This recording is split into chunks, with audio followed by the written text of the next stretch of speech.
So let's look at the Luciferian doctrine again in Freemasonry. It says here, so we've read up to about, just for Christianity whose deeds prove cruelty, perfidy, and hate of man, so this is them trying to make it like God's bad. Barbarism and repulsion for signs. Would Adonai and his priests culminate him? Yes, Lucifer is God, Albert Pike says, and unfortunately Adonai is God, is also God, which is our God.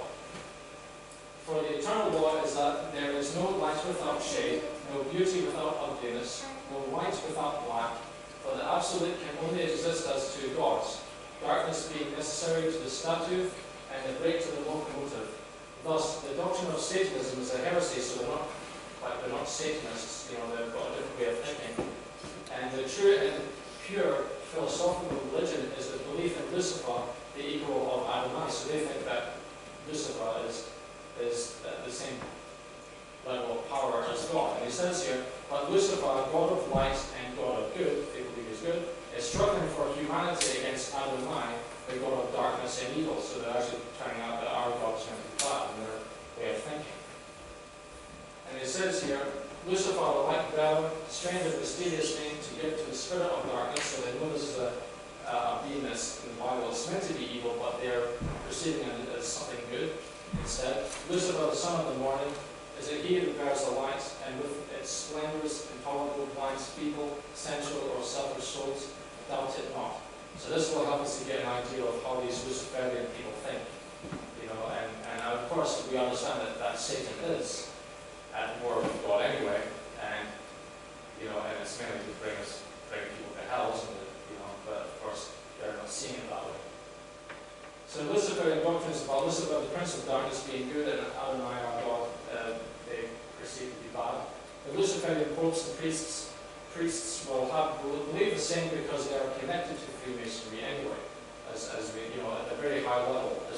So not all of them are like this, just the ones at the very, very top that are doing Constantine's work in a sense. So they know who they are actually worshipping. They keep the people in deception, and then of course when you look at Gnosticism, they actually have a different interpretation of Genesis chapter 3.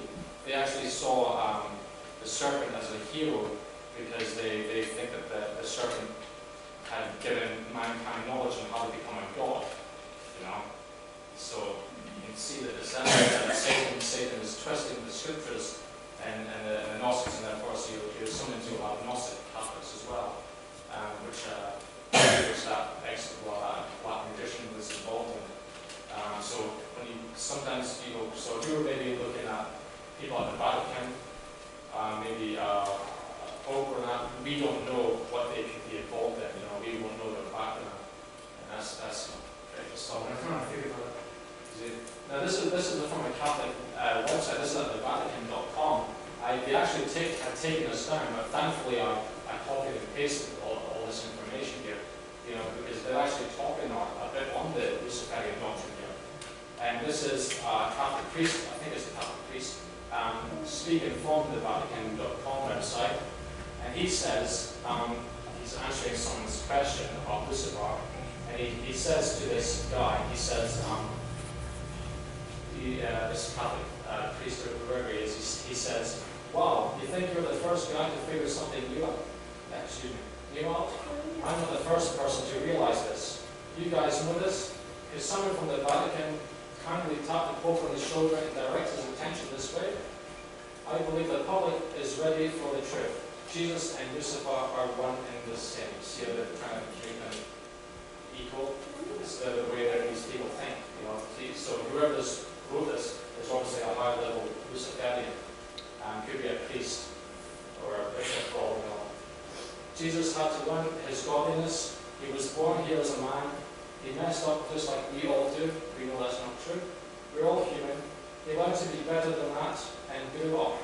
We can all grow up like he did. These allegations must be answered to. You guys at the Vatican, I'm sure will find this familiar. It's time to come clean. Below are two examples of the information floating around that there. These words can't be misinterpreted. They are your words. Explain them to me. Now, when we look at this song, there's a song that they were singing at the Vatican. You can actually watch them sing it. They're singing it in Latin, and there's actually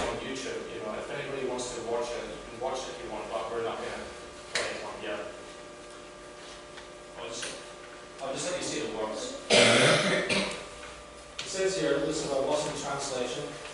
He said, they sung this, flaming Lucifer finds mankind. I say, O Lucifer, you will never be defeated.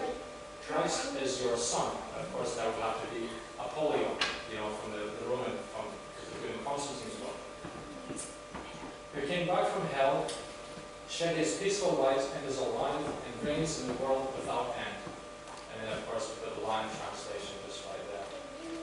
So again, we're seeing Luciferian connections here with the Catholics, just like with the Freemasons.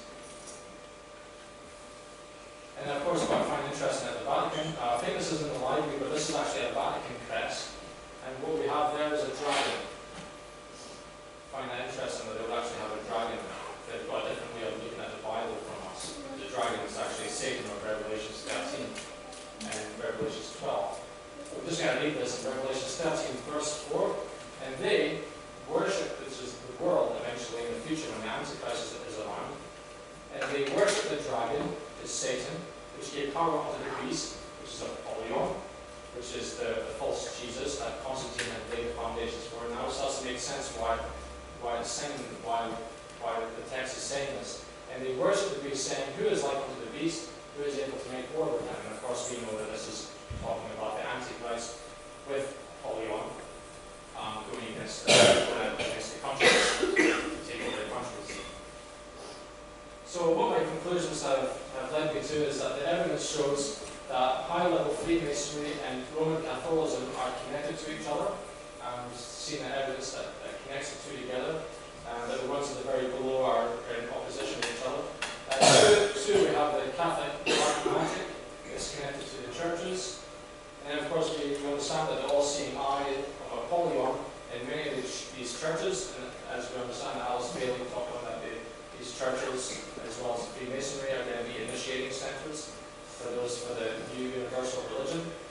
And number 4, the Luciferian high-level Freemasons and Catholic popes and priests agree that Lucifer is good.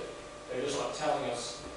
They'll come up with excuses saying that this is talking about Yahweh, but the evidence is showing that this is very unlikely to be the case. Number 5, Masonic lodges and traditional churches to be used as initiating centers for this new universal religion, which will be directed by the Antichrist, I'm convinced of.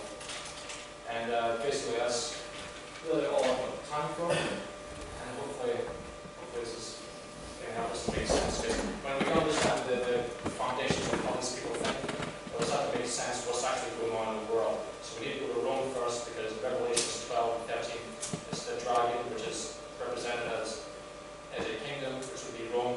And when you go to Daniel chapter 2 and Daniel chapter 7, it's all about Rome as well, and the Antichrist is connected to them in the future. So anyway, that's all I have time for, and I'll just hand this to my dad.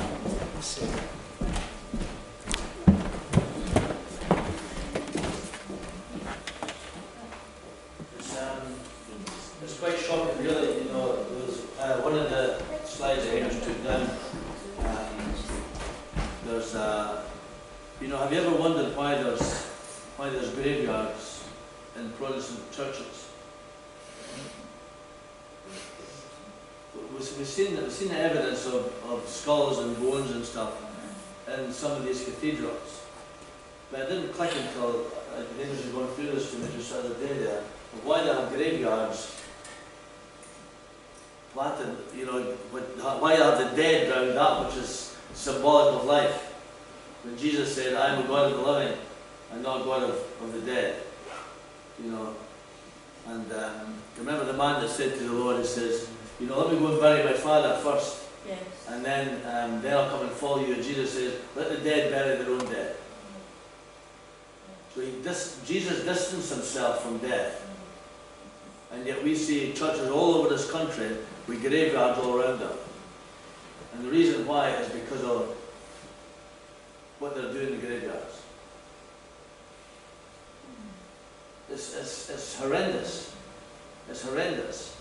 Why you would have graveyards around that, which is a church. And the Protestant churches have got them everywhere. And I think I mentioned some time ago that when we were praying about Blair Gowrie as a group, in this church, but Blairgowrie Christian Fellowship at the time. And the Lord began to speak to us about Donald Cargill, who excommunicated the Catholic Pope at the time, because he knew that the Catholic religion was trying to take over the whole of the UK and Europe and everything. In fact, if you go into the Catholic Catechism, you'll find that their whole thing is to dominate the whole world, folks. That's their thinking. And so they're putting up this one world religion, gathering together all the religions to have a one world religion where they will create a God for the people to worship. But it won't be our God. It won't be our God. And I can see why Donald Cargill rejected what was happening, what the Catholic king in England was trying to do, was to control the Protestant churches. And so we have the Protestant church, in actual fact, is just a puppet of the Catholic Church. I'm saying this, the established, traditional Protestant church, which is split, and it always has been split. Yes?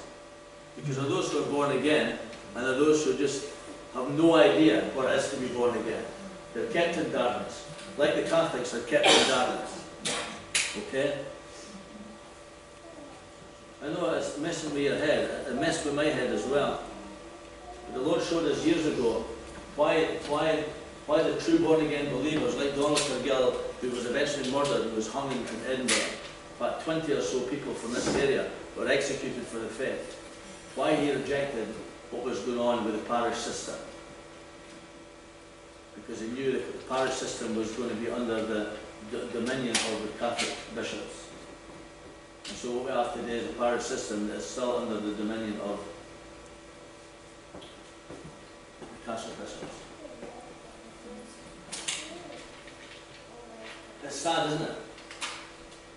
And you know, one of the worst things, I just read this is from the Catholic Catechism. I downloaded this and just printed this out.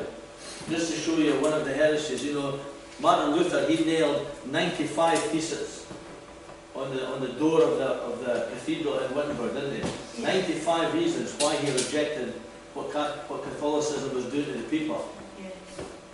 And this is taken from, you can go on the website yourself and find, this is taken from the Catholic website, talking about Mary. I admit we Catholics speak glowingly of Mary. Who doesn't speak well of their mother? But in this context, I was being the prosaic, theological one. I wasn't using poetic, superlative language about the Blessed Virgin. I was simply laying out the logic. Jesus was a sinless Son of God, but he took the sinless nature from his mother. For that human nature to be really human and really sinless, his human source must have been uniquely pure. And what it goes on to say, and you can read it yourself, is that the Catholic Church have exalted Mary to be sinless, and the reason Jesus was sinless was because she was sinless.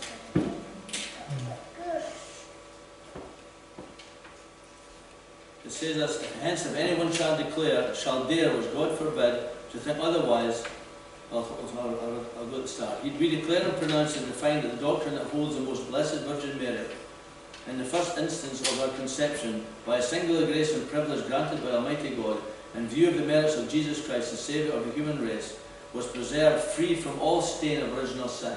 This is Mary. She was free from all stain of original sin. It's a doctrine revealed by God, and therefore